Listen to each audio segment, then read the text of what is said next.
Before you do anything else in your garden today, I want you to stop and answer 6 honest questions. Are you watering your tomatoes from overhead? Are you feeding them the same high-nitrogen fertilizer from transplant day all the way through harvest? Have you planted tomatoes in the exact same spot 2, 3, or 4 years in a row? Are you letting your indeterminate varieties grow every sucker and every shoot without touching them? Do your plants have no support yet, or support that is already failing under the weight? And finally, have you ever walked out to a garden full of healthy-looking tomato plants and still ended up with almost nothing worth putting on the table? If you nodded at even one of those questions, stay with me, because what I am about to share could completely change what happens in your garden this season. Those 6 things are not minor oversights. They are the 6 most consistent, most expensive, and most heartbreaking mistakes I have watched home gardeners make across 25 years of growing tomatoes in every condition imaginable, from clay soil in the Midwest to sandy raised beds along the Gulf Coast. Welcome to Martha's Backyard Farm. If this is your first time here, thank you for being with us. Everything on this channel is built around one goal: giving real gardeners honest information that actually works in a real backyard with a real budget. If you have not subscribed yet, please do that right now. In the next few minutes, I will walk you through all 6 mistakes, the science behind each one, specific variety names, USDA hardiness zones, and fixes you can apply starting today. Drop your state or your USDA zone in the comments right now. I read every single one. Let us start with mistake number 1, because once you understand what is actually happening inside that fruit, you will never look at your watering routine the same way again. Here is the scenario I have seen play out all across this country. Life gets busy, you miss a few days of watering, the soil dries out completely, and then the rain comes hard, or you stand there with a hose making up for lost time. The soil swings from bone dry to completely saturated inside 48 hours. Your plants look fine. Then one morning you find your tomatoes split open along the sides. Or you flip one over and the bottom is dark, sunken, and leathery, like something rotted it from the inside out. What happened inside that fruit is a biology lesson most channels never explain. The fruit cells go from starving to suddenly receiving a massive rush of water. They swell so rapidly the outer skin cannot stretch fast enough, and it tears. That is a cracked tomato. Not a disease, not a pest. Pure physics, and almost entirely within your control. Blossom end rot works through the same mechanism. Research published in 2024 confirmed that even less than 1 hour of moisture stress is enough to trigger it in sensitive varieties. The critical window for calcium delivery into developing fruit runs from your first open flowers until the fruit reaches golf ball size. Miss that window with inconsistent watering, and no calcium spray applied afterward will fix what has already happened inside those cells. The fix requires genuine commitment. Water deeply and consistently, 1 to 2 inches per week, always at the base of the plant. Never from overhead. Apply 2 to 4 inches of mulch around every plant to buffer moisture swings. Water in the morning so foliage dries before nightfall. For varieties with better moisture tolerance, look at Celebrity in zones 3 through 9, Mountain Merit in zones 5 through 9, and Sweet 100 and Sun Gold in zones 3 through 10. Mistake number 2 is 1. I have watched devastate, genuinely enthusiastic gardeners more times than I can count. Your plants look magnificent in late June, tall and intensely green, and then July arrives, and the flowers keep coming, but the fruit never follows. This is what experienced growers call all-leaf, no-fruit syndrome, and high nitrogen fertilizer is the cause in the overwhelming majority of cases. Nitrogen drives vegetative growth, which you need early on, but the nutrients that trigger flowering and move energy into fruit are phosphorus and potassium. Research confirms that potassium has the greatest impact on tomato yield, followed by phosphorus, and then nitrogen. That is the complete opposite of how most home gardeners are fertilizing right now. There is also a direct link between excess nitrogen and blossom end rot. High concentrations of ammonium ions from nitrogen-heavy fertilizers compete directly with calcium ions at the root surface, crowding out calcium even when your soil levels are adequate. The fix is straightforward. Use a balanced 10-10-10 at transplanting, then shift to a phosphorus and potassium forward formula like Espoma Tomato Tone at 3-4-6 or Job's Organics at 2-5-3 the moment your first flower clusters appear. Apply lightly every 2 to 3 weeks. Watch this especially carefully with Brandywine, Cherokee Purple, and German Johnson, because these varieties are the most likely to pour excess nitrogen straight into foliage at the expense of your harvest. Mistake number 3 has 2 parts, and either one on its own is enough to ruin an entire season. The first is plant spacing, and before you tell yourself you already know this one, let me explain what is actually happening when you crowd tomatoes together. Overlapping canopies block airflow, humidity builds up inside them, and moisture from rain or irrigation stays trapped with no air movement to carry it away. That environment is precisely where early blight, septoria leaf spot, and gray mold thrive, not just after a rainstorm, but morning after morning and evening after evening, all season long. Overlapping root systems also compete directly for water and nutrients in the same soil volume, and both plants produce less as a result. Keep determinate varieties at least 18 inches apart. Give large, indeterminate varieties like Brandywine and San Marzano 24 to 36 inches, and space your rows at least 4 feet apart. The second part is something that destroys entire garden beds and leaves gardeners completely baffled. If you have a black walnut tree anywhere on your property, you need to understand juglone. This chemical is released from the roots, leaves, nut hulls, and decomposing wood of black walnut trees, and it leaches into the surrounding soil. At the cellular level, juglone blocks plant respiration, meaning the tomato plant cannot generate enough energy to pull water and nutrients through its system. The wilting comes on fast and does not respond to watering, because water is not the problem. You may also notice yellowing leaves and darkened tissue inside the lower stem. Treat everything within the tree's canopy edge plus an additional 20 to 30 feet as off-limits for tomatoes, peppers, eggplant, potatoes, blueberries, and rhododendrons.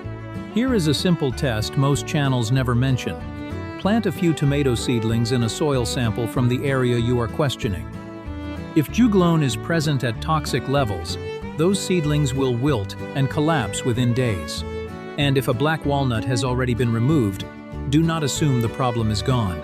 Juglone persists in the soil for years as the root system decomposes. Mistake number 4 is where widely repeated, confidently delivered advice causes real, measurable damage every single season. You have almost certainly heard that you should remove all the suckers from your tomato plants. Depending on what you are growing, that advice is either exactly right or exactly wrong, and getting it backward can cost you 30 to 40% of your harvest. For indeterminate varieties like Brandywine, Cherokee, Purple, Sungold, and Sweet 100, removing suckers focuses the plant's energy, improves airflow, and, according to Rutgers University research, increases fruit size, speeds ripening, and boosts early yield. The one sucker worth keeping on an indeterminate plant is the shoot directly below your first flower cluster, which tends to become the strongest secondary stem on the plant. Determinate varieties are a completely different story. Roma, Celebrity, Bush, Early Girl, and Patio are genetically programmed to reach a set height and produce a concentrated flush of fruit. Their suckers are not diversions of energy. They are the primary fruiting branches the plant was designed to grow. Removing them eliminates the sites where fruit was going to form, reducing yield by 30 to 40%. Always check your plant tag for the words determinate or indeterminate before touching a single sucker. And regardless of variety, never prune a wet plant. Every cut is an open wound, and wet foliage in warm weather is a direct entry point for disease. Prune on dry mornings with tools sanitized in 70% isopropyl alcohol between plants, and never remove more than 30% of total foliage in a single session. Mistake number 5 is one that sounds purely logistical on the surface, like a simple matter of timing and organization. But I want you to understand that skipping or delaying plant support is not a minor inconvenience. It is a decision that sets off a chain of consequences that compounds through the entire season. And by the time most gardeners recognize what is happening, a significant portion of the damage is already done and cannot be undone. Here is the reality of what a tomato stem actually is. It is semi-succulent, relatively flexible, and it was never designed by nature to carry its own weight, plus the weight of multiple heavy fruit clusters, without external help. From a small transplant in the ground in May, a healthy indeterminate variety will add meaningful height every week through June and July. What looks manageable and upright this week will be bowing outward under the combined weight of leaves and developing fruit within 2 to 3 weeks. When stems bow and eventually snap, that branch is finished. Whatever fruit was forming on it is lost or severely compromised. And when foliage and fruit come down to rest on the soil surface, you have just created the perfect environment for every soil-borne pathogen in your garden, plus an open invitation for slugs, earwigs, and beetles that find fruit on the ground far easier to access than fruit held up on a supported plant. The rule here is non-negotiable, and I want to say it plainly. Install your support at the time of planting, not the following weekend, not when the plant gets bigger. At the time of planting, when you drive a stake into the ground next to an already established tomato plant, you are driving it through soil where the root system has already expanded outward in every direction. Root damage at that stage disrupts the steady uptake of water and nutrients at exactly the moment the plant needs both most. Installing support early eliminates that risk entirely and allows the plant to grow naturally into its support structure over time, rather than being wrestled into it after the fact. For smaller determinate varieties like Patio, Bush, Early Girl, and Roma, a standard or medium-weight wire cage is adequate and appropriate. But if you are growing large indeterminate varieties like Brandywine, Mortgage Lifter, or Sweet 100, a standard store-bought cage will fail you by August. These plants regularly reach 5 to 7 feet and carry heavy fruit loads, and a flimsy cone-shaped cage was simply not built for that. Instead, build your own cage from 16-gauge galvanized concrete reinforcing wire. Cut a section approximately 5 feet tall and form it into a cylinder around 20 inches in diameter, then anchor it to the ground with rebar or heavy wooden stakes. This structure will outlast years of seasons and cost a fraction of what you would spend replacing collapsed cages. Another excellent option, particularly for gardeners growing tomatoes in long rows, is the Florida weave system, sometimes called the basket weave method. You drive T-post stakes into the ground between every 3 to 5 plants, then weave horizontal runs of twine through the plants on alternating sides, adding a new layer every week or so as the plants grow taller. It is the most cost-efficient support system available for row plantings, and it is essentially the same method used by commercial growers managing large-scale crops. Whatever system you choose, always tie stems with soft cotton twine, silicone plant clips, or strips of old cotton fabric, and check every tie weekly through the season.